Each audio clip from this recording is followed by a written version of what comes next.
आपको पता है दुनिया में एक ऐसा स्नेक है जो कि फ्लाई भी कर सकता है, हवा में भी उड़ सकता है, और कुछ ऐसा जानवर भी है दुनिया में जो कि मेल भी है और फीमेल भी। ऐसे ही कुछ इंटरेस्टिंग फैक्ट्स आपको आज की इस वीडियो में जानने को मिलेंगे। फैक्ट नंबर 1, ये ज़रा साइकोलॉजी के रिलेटेड है। जब भी आप किसी चीज़ को मुश्किल समझते हो, इतना मुश्किल समझते हो कि मतलब आपके दिमाग में ऐसा फीलिंग आता है कि ये काम मेरे से नहीं हो सकता है, तो वो एक्चुअल में कभी भी नहीं हो पाता है। और ये बिल्कुल परफेक्ट स्टडी है। अगर तो आपको ऐसा काम लगता है कि ये मेरे से हो ही नहीं सकता है और आप अंदर से ही मतलब ऐसे होते हो, तो फिर आपसे वो काम हो ही नहीं सकता है, क्योंकि आप फिर वैसा वर्क ही नहीं कर पाते हो। और ये बिल्कुल एक सच्चा फैक्ट है। फैक्ट नंबर 2, आपको पता है नाइजीरिया में एक ऐसा माउंटेन है जिसका नाम है माउंटेन ऑफ डेथ। इसका ट्रांसलेशन माउंटेन ऑफ डेथ में है, और इस माउंटेन का जो असल नाम है वो है ग्वाजरिल। और इसके जो हाइट है वो 7927 फीट। ये मतलब बहुत ऊंचा माउंटेन है, और किसी को ये नहीं समझ आता है इसको माउंटेन ऑफ डेथ क्यों कहा जाता है। ये नाइजीरियंस ने इसका ये नाम रखा हुआ है, और इसको जो एक रीज़न है इसको माउंटेन ऑफ डेथ कहने की, वो इसकी हाइट है, ज़्यादा हाइट। और इसको ये भी लोग कहते हैं कि इसके अंदर से गलियाँ जो होती हैं वो अजीब अजीब तरीके से जाती हैं, लेकिन इसमें चढ़ने में कोई मसला नहीं आता है। ऐसा भी कहा जाता है कि मतलब ये चढ़ने में बिल्कुल सेफ है। और लेकिन इसको माउंटेन ऑफ डेथ असल वजह क्यों कहा जाता है ये किसी को भी नहीं पता है। तो ये है mountain of death mountain Nigeria में। आपको पता है दुनिया की सबसे खतरनाक कौन सी जगह है जिधर सबसे ज्यादा खतरा है? ये है यूएसए में, और ये एक फॉरेस्ट है जिसका नाम है डेथ वैली। इसके अंदर जाने से हर कोई रोकता है। इसकी 3 वजह हैं। पहली वजह है यहाँ का टेम्परेचर, ये बहुत ही ज़्यादा हॉटेस्ट जगह है। इसके अलावा यहाँ पर जो टेम्परेचर होता है वो होता है 120 फ़ारेनहाइट की अगर हम बात करें। और यहाँ पर जो स्लॉप्स होते हैं वो बहुत ही ज़्यादा टेढ़े मेढ़े होते हैं, और आप किसी भी वक्त गिर सकते हो जाते हुए, क्योंकि इसका जो ज़मीन का जो स्टेबिलिटी है वो बहुत ही ख़राब है। ये कहीं से नीचे होता है, कहीं से ऊपर हो जाता है, तो ये इसकी वजह से भी माना जाता है। और तीसरी चीज़, यहाँ पर एनिमल्स बहुत ज़्यादा खतरे के हैं, और यहाँ पर कार्स में जाते वक्त सबसे ज़्यादा एक्सीडेंट्स रिकॉर्ड किए गए हैं, क्योंकि आप कभी स्लोप्स में भी फिसल सकते हो, और कोई भी एनिमल, कोई बड़ा सांप आपकी गाड़ी के अंदर आ सकता है। इसके अंदर जो सबसे ज़्यादा डेथ्स मालूम की गई हैं वो गाड़ी के अंदर ही होती हैं, इसलिए इसका नाम भी डेथ वैली रख दिया गया है। एक आपको मैं बात बता देता हूँ, इसका हॉट टेम्परेचर इस वजह से रहता है क्योंकि ये जो हमारा सी लेवल होता है ना, जो ज़मीन का जो लेवल है उससे ये 100 फीट नीचे है, मतलब 100 से भी ज़्यादा फीट नीचे ये माना जाता है। इस वजह से इस पर खतरा होता है बहुत ज़्यादा टेम्परेचर के लिहाज से। एक बात तो आपने में नोट की होगी कि रेड लाइट और ग्रीन लाइट का जोड़ा हर जगह चलता है, फिर चाहे वो ट्रैफिक हो या फिर वो स्क्विड गेम हो या फिर कुछ और भी हो, हर जगह रेड लाइट और ग्रीन लाइट का जोड़ा चलता है। ऐसा क्यों है?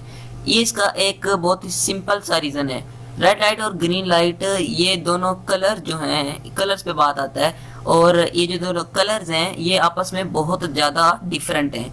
बाकी जितने भी कलर्स हैं उनका आपस में इतना डिफरेंट नहीं बन पाता है जितना रेड कलर और ग्रीन कलर में बनता है। इसलिए कहा जाता है कि ग्रीन कलर के अंदर जो बेनिफिट्स हैं वो रेड में नहीं है। जैसे कि ग्रीन कलर में चलने से आपने सुना होगा कि आपकी आंखें बहुत ज़्यादा जो होती है वो इंक्रीज होती है, उसकी साइट इंक्रीज होता है आपकी आंखों का, और ये बहुत ज़्यादा ट्रू भी है। अगर आपको नहीं जानना था तो आप जान सकते हो। लेकिन जो रेड कलर होता है उसका लोग कहते हैं कि इसमें आंखों पर इफेक्ट पड़ सकता है। तो जो रेड कलर है हम सब जानते हैं कि उसकी जो रोशनी होती है वो काफ़ी ज़्यादा डार्क होती है, डार्केस्ट कलर है ये रेड कलर। लेकिन वहीं ग्रीन कलर कभी भी डार्केस्ट नहीं हो सकता है। तो ये जो दोनों कलर हैं ये आपस में बहुत ही ज़्यादा डिफरेंट हैं, इस वजह से इनका जोड़ा हर जगह चलता है ताकि फ़र्क किया जा सके। आपको पता है जब आप सुबह उठते हो तो जो पहला आधा घंटा होता है उसमें कहा जाता है कि आप स्लीपिंग मोड में ही होते हो। अभी आप फ्रेश सुबह की जो आप एक्टिवनेस होती है वो आपके अंदर उस वक्त नहीं आता है, क्योंकि सुबह के टाइम जब पहला आधा घंटा होता है आपके सोने के उठने के बाद, उसको कहा जाता है कि इस टाइम लोग बहुत ज़्यादा सुस्त होते हैं और वो अपने स्लीपिंग मोड में ही होते हैं उस वक्त, बस उसी तरह का ही सोच रहे होते हैं। इस वजह से आप लोग उस वक्त काफ़ी ज़्यादा मतलब बोर भी हो रहे होते हो। इसलिए कहा जाता है कि आधा घंटा पहला थोड़ी देर गुजारना चाहिए, उसके बाद ही कोई काम करना चाहिए। और हम लोग क्या करते हैं, बस उठे और स्कूल चले गए। तो ये जो चीज़ है ये गलत है। आपने सुना होगा कि नहाने से इंसान बहुत ज़्यादा फ्रेश हो जाता है, और हर कोई कहता है कि हर रोज़ नहाना चाहिए ताकि आप जो हो वो आप ऊपर से जरासीम उतर जाएं, जर्म्स आपके ऊपर से ख़त्म हो जाएं। लेकिन ऐसा कहना बिल्कुल गलत है। ये क्यों है?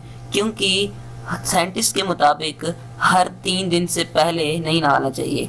एटलीस्ट गर्मियों में 2 दिनों का तो गैप होना ही चाहिए। इसे इसलिए कहा जाता है कि आपका जो बॉडी होता है वो इतना पानी बर्दाश्त नहीं कर सकता है। ये साइंटिस्ट की एक पूरी रिसर्च हुई है और ये एक बिल्कुल नई स्टडी है जिस पर यही आया कि 2 से 3 दिन के बाद ही नहाना चाहिए, उससे पहले नहीं नहाना चाहिए। यह आपकी बॉडी के लिए वरना खतरा साबित हो सकता है। आप जानते हो हर्माफ्रोडिटिक ये एक ऐसी एनिमल्स की स्पीशीज है जो कि मेल्स और फीमेल्स दोनों में होती है।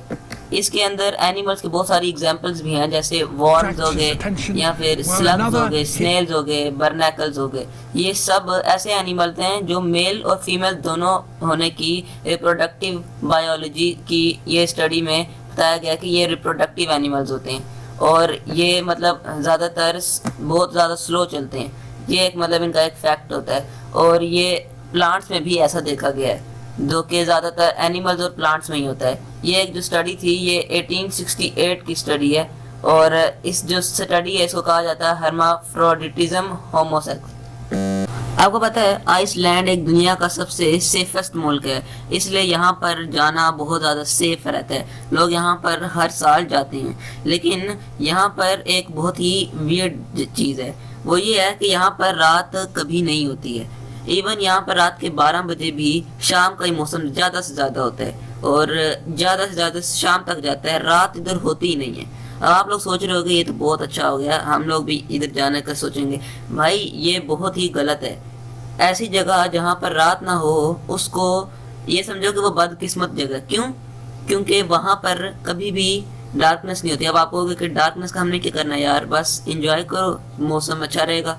ऐसा नहीं है, क्योंकि डार्कनेस ही ऐसी जो चीज़ है जिससे हम लोगों को नींद आता है, हम लोग अपना काम छोड़ पाते हैं और एक अच्छा सुकून ले पाते हैं, वरना ऐसे सोना भी बहुत ज़्यादा मुश्किल हो जाता है। तो इसलिए हम लोगों को अब इसका शुक्र करना चाहिए कि हम लोगों को एक ऐसी जगह मिली है जहाँ पर रात भी होती है और सुबह भी होती है। और इस तरह रूटीन को भी मेंटेन रखना बहुत ज़्यादा मुश्किल हो जाता है अगर आप आइसलैंड जैसे इलाके में रहते हो। आपको पता है जो लोग म्यूज़िक के शौकीन होते हैं वो सबसे ज़्यादा डिप्रेस्ड भी होते हैं। और ये जो लोग होते हैं इनमें एक और फैक्ट देखने को मिला है, वो ये है कि इनको रात को नींद बहुत मुश्किल से आता है। अगर तो थके हो तभी इनको आएगा, वरना इनको आना बहुत ज़्यादा मुश्किल होता है। इनको ट्यून से बहुत ज़्यादा प्यार होता है और कहा जाता है कि ऐसे लोग बहुत ज़्यादा मतलब जुलाई में ही होते हैं। ऐसे जो लोग होते हैं वो जुलाई में ज़्यादातर बोर्न होते हैं और ये देखने को भी मिला है। और ये जो लोग होते हैं इनको बहुत ज़्यादा शौक होता है कि ये मतलब बस म्यूज़िक ही सुनते रहें, लेकिन ये जो लोग होते हैं इनको रात को भी नींद नहीं आता है और ये लोग काफ़ी ज़्यादा सुस्त भी माने जाते हैं और इनका जो कैरेक्टरिस्टिक्स होते हैं वो भी बाकियों से काफ़ी ज़्यादा मतलब चेंज होते हैं। वैसे तो हर कोई म्यूज़िक का शौकीन होता है, लेकिन ये लोग कुछ ज़्यादा ही होते हैं। जब गर्मियाँ आती हैं तो हम लोग गर्मियों को मतलब तंग आ जाते हैं और हम कहते हैं जल्दी जल्दी सर्दी आए, लेकिन जब सर्दी आती है तो हमें गर्मी की याद आती है। तो ऐसा होता क्यों है? इसके ऊपर जो रिसर्च है वो ये कहती है कि हमारी जो बॉडी होती है वो एक सर्टेन टेम्परेचर को लेने के लिए पहले अपने पिछले टेम्परेचर को उसमें चेंज करती है और जैसे ही वो हो जाता है तो उसको फिर वो कम्प्लीटली उस टेम्परेचर के अंदर आ जाती है। फॉर एग्जांपल जब वो गर्मियों के टेम्परेचर में आ जाए तो फिर वो सर्दियों के टेम्परेचर को याद करती है, क्योंकि उसके अंदर से ठंड बिल्कुल निकल जाता है बॉडी के अंदर से और वो फिर बॉडी जो होता है उसको बहुत ज़्यादा गर्मी लगता है। फिर हम लोगों को सर्दियों की याद आती है क्योंकि हमारे अंदर से जो ठंड होती है वो बिल्कुल निकल जाती है, क्योंकि हमारी जो बॉडी होती है वो दूसरे टेम्परेचर को लेने की सलाहियत रखती है और इसी वजह से फिर हम लोगों को सर्दियों का याद आता है और जब सर्दी होती है तो फिर हमें गर्मी का याद आता है। आपको पता है लंदन फेमस क्यों है? मतलब लंदन में हर साल बहुत ज़्यादा लोग आते हैं और हम लोगों को ये जो शहर है ये सुनने को भी बहुत ज़्यादा मिलता है। इसकी जो फेमस होने का जो कारण है वो ये है कि यहाँ पर बहुत ज़्यादा पैलेस हैं, बहुत ज़्यादा कास्टल हैं, यानी बहुत अच्छे अच्छे महल हैं पुराने ज़माने के। और यहाँ पर जो ब्रिटिश म्यूज़ियम है ये यहाँ की सबसे बड़ी वजह है। इसके अलावा यहाँ पर जो टावर ब्रिज है वो भी बहुत ज़्यादा लोग देखने आते हैं और इसकी जो मतलब अमीर तरीन जो हिस्ट्री थी यह भी इसका एक बहुत बड़ा कारण है, क्योंकि जब ये इसकी जो तारीख थी वो बहुत ही ज़्यादा अमीर थी और पहले बहुत ज़्यादा जो शहर थे वो इतने अमीर नहीं थे, जिस वजह से ये इस वजह से भी मशहूर है। इसके अलावा यहाँ पर जो है वो वर्ल्ड क्लास लोग मानते हैं कि म्यूज़ियम्स हैं और गैलरीज़ हैं और यहाँ पर कहते हैं कि फिनंशियल बेनिफिट भी बहुत ज़्यादा होता है। इस वजह से ये जो शहर है ये बहुत ज़्यादा फेमस है। आपको पता है रात को मोबाइल चलाना बहुत ज़्यादा डेंजरस हो सकता है। ऐसा क्यों है? क्योंकि जब आप रात को मोबाइल चलाते हैं तो आप लोगों ने ये भी नोटिस किया होगा कि आप लोगों को नींद सही से नहीं आ पाता है। ऐसा होता क्यों है? वो इस वजह से होता है क्योंकि जो मोबाइल के अंदर एक रोशनी होती है ब्लू कलर की, और ये जो ब्लू कलर की जो रोशनी होती है जब आप रात के टाइम आंखों से देखते हो तो वो और ज़्यादा ब्राइट हो जाती है, और जब वो आपकी आंखों पर पड़ती है तो फिर वो आपके जो अंदर तक चली जाती है वो रोशनी, और आपको वो सोने भी नहीं देती है। इस वजह से ये जो रोशनी होती है ये काफ़ी ज़्यादा डेंजरस मानी जाती है, और इवन ये आपको ब्लाइंड भी कर सकती है। और इसलिए कहा जाता है कि रात के टाइम स्पेशली साइड वेज मोबाइल नहीं चलाना चाहिए, वरना ये आपको भारी भी पड़ सकता है। अब अगला में फैक्ट है, ये बहुत ज़्यादा मजे का है। देखो, हम लोगों ने सुना है कि एसी को हम लोगों को नहीं चलाना चाहिए, इससे जो इसकी जो एयर होती है वो स्पेशली जो लोग हार्ट के मरीज होते हैं, दिल के, उनके लिए काफ़ी ज़्यादा डेंजरस होता है। लेकिन ऐसा बिल्कुल गलत है। एक स्टडी है और वो ये है कि जो एसी की जो हवा होती है वो बिल्कुल कूल होती है, और एसी के अंदर की जो हवा होती है वो हार्ट के लिए